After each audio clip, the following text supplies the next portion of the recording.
J'ai choisi cet objet parce que déjà Gérard Lachance est un céramiste, un potier qui est d'origine parisienne et qui est venu s'installer à la Poterie des Châles, qui a fait une rencontre avec Jean-Marie Paco en 1949 à la Poterie des Châles et qui était assez timide, assez réservé, qui a travaillé très dur pour apprendre ce métier et qui a développé tout un univers autour de la céramique vernissée qu'il a remis au goût du jour. Et dès l'âge de 16 ans, Gérard Lachance a acheté sa première poterie médiévale. Et il n'a cessé d'arpenter les musées de France et d'Italie pendant de nombreuses années.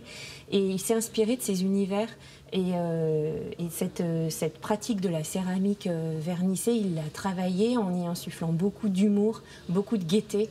Et c'est ce qui me plaît beaucoup dans ces poteries-là. Je trouve qu'elle fait vraiment un petit peu atypique.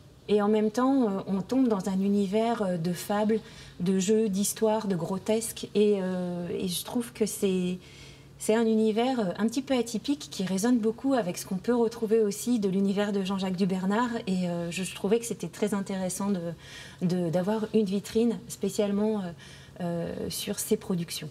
Alors celui-là, c'est un petit bol où on a deux personnages qui sont au bord de ce bol.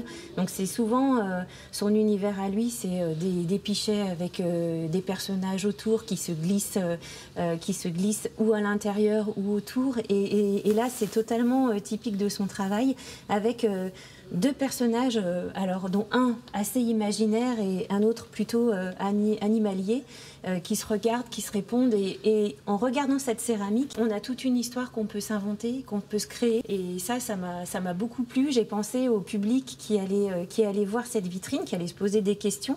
Et surtout, j'ai pensé aux enfants qui vont regarder ce bol et à tout l'imaginaire qui vont pouvoir se créer autour de ça.